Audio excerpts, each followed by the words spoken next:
Assalamualaikum warahmatullahi wabarakatuh. Perkenalkan, nama saya Nur Alfiani dengan NIM 24420140022 dari Program Studi Bimbingan dan Konseling Islam. Pada kesempatan kali ini saya akan membahas tentang teori pembelajaran perilaku, yaitu operant conditioning, untuk memenuhi tugas mata kuliah Psikologi Pendidikan.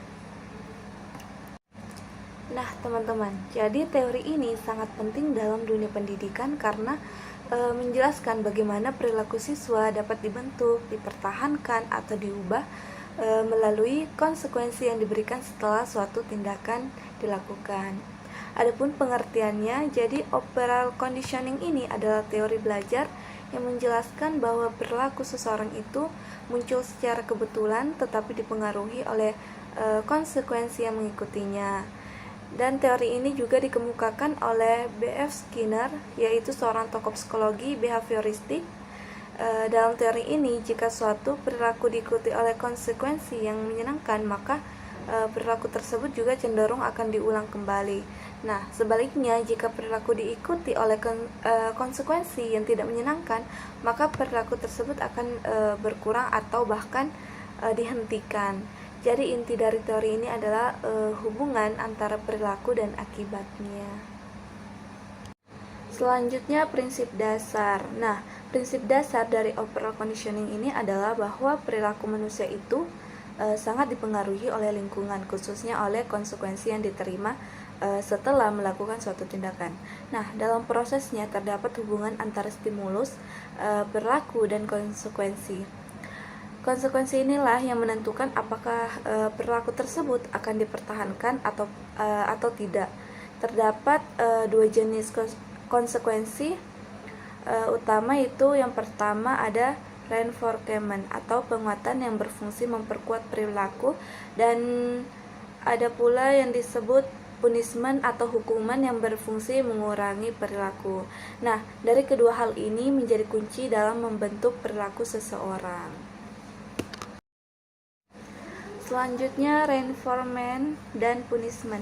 Jadi reinforcement atau penguatan adalah segala bentuk konsekuensi yang diberikan setelah suatu perilaku yang bertujuan untuk meningkatkan kemungkinan perilaku tersebut muncul kembali di masa depan. Nah, reinforcement ini sangat penting dalam proses belajar karena dapat memotivasi seseorang untuk mengulangi perilaku yang diinginkan. Terdapat dua jenis reinforcement. Yang pertama itu ada positif reinforcement, yaitu memberikan sesuatu yang menyenangkan seperti pujian, hadiah, atau nilai bagus. Dan yang kedua ada yang disebut negatif reinforcement, yaitu menghilangkan sesuatu yang tidak menyenangkan. Misalnya siswa dibebaskan dari tugas karena sudah menunjukkan perilaku yang buruk. Jadi kedua jenis ini sama-sama bertujuan untuk memperkuat perilaku. Selanjutnya itu punishment. Nah, kalau punishment ini adalah hukuman konsekuensi yang diberikan untuk mengurangi atau menghentikan perilaku yang tidak diinginkan. Jadi meskipun sering digunakan, punishment ini harus diberikan secara bijak agar tidak menimbulkan dampak yang negatif. Ada dua jenis punishment. Yang pertama itu ada presentation punishment, yaitu memberikan sesuatu yang tidak menyenangkan seperti teguran atau hukuman tambahan. Yang kedua itu ada removal punishment, yaitu mengambil sesuatu yang menyenangkan, misalnya menyita barang atau melarang bermain. Nah, tujuan utama dari punishment ini adalah agar individu itu tidak mengulangi perilaku yang salah. Selanjutnya, shaping and addiction. Jadi shaping ini adalah proses pembentukan perilaku baru secara bertahap. Nah, dalam shaping ini seseorang itu tidak langsung dituntut untuk mencapai perilaku yang sempurna, tetapi melalui tahap-tahap kecil yang diperkuat secara terus-menerus. Nah, setiap kemajuan kecil itu akan diberikan Kemen agar individu itu termotivasi untuk melanjutkan ke tahap berikutnya. Contohnya dalam belajar menulis, siswa itu kan nggak langsung diminta membuat paragraf kan, tetapi dimulai dari mengenal huruf, kemudian kata, lalu kalimat, hingga akhirnya mampu menulis paragraf. Nah, proses ini menunjukkan kalau pembelajaran itu terjadi secara bertahap. Yang selanjutnya actioning.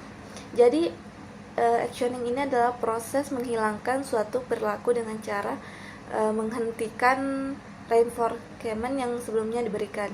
Nah, jika suatu perilaku itu tidak lagi mendapatkan penguatan, maka perilaku tersebut itu akan berkurang dan akhirnya hilang. Namun dalam proses ini biasanya terjadi yang disebut actioning burst, yaitu peningkatan perilaku secara sementara di awal sebelum akhirnya menurun. Contohnya nih, kayak anak yang biasa menangis untuk mendapatkan perhatian. Jika tidak lagi diberi perhatian, maka lama-kelamaan ia akan berhenti menangis.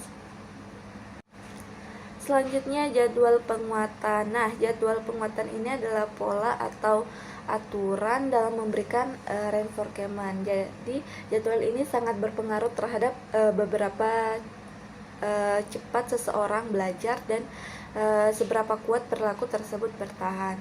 Nah, ada 4 jenis jadwal penguatan. Yang pertama itu ada fixed ration, yaitu penguatan diberikan setelah jumlah perilaku tertentu. Yang kedua ada variable ration, yang penguatannya diberikan secara tidak tetap sehingga lebih sulit ditebak dan biasanya menghasilkan perilaku yang lebih kuat. Yang ketiga ada fixed interval, yaitu penguatan diberikan berdasarkan waktu tertentu. Dan yang terakhir itu variable interval, yaitu penguatan diberikan dalam waktu yang tidak tetap. Jadi setiap jenis memiliki pengaruh yang berbeda terhadap pembelajaran.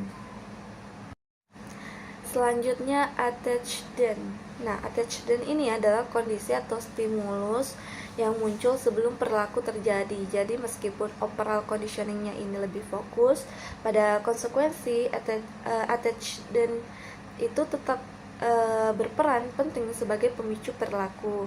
Nah, attachment ini memberikan isyarat kepada individu tentang perilaku apa yang diharapkan. Misalnya bel sekolah berbunyi, itu kan menjadi tanda bagi siswa untuk masuk kelas, atau kehadiran guru membuat siswa bersiap untuk belajar. Jadi attachment ini membantu menggerakkan munculnya perilaku tertentu.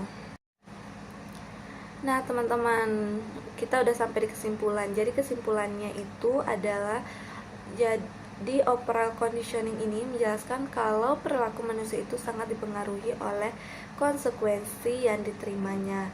Nah, reinforcement itu berfungsi untuk memperkuat dan meningkatkan perilaku, sedangkan punishment itu digunakan untuk mengurangi perilaku yang tidak diinginkan. Selain itu juga pembelajaran ini terjadi secara bertahap melalui proses shaping, dan perilaku dapat dihilangkan melalui action.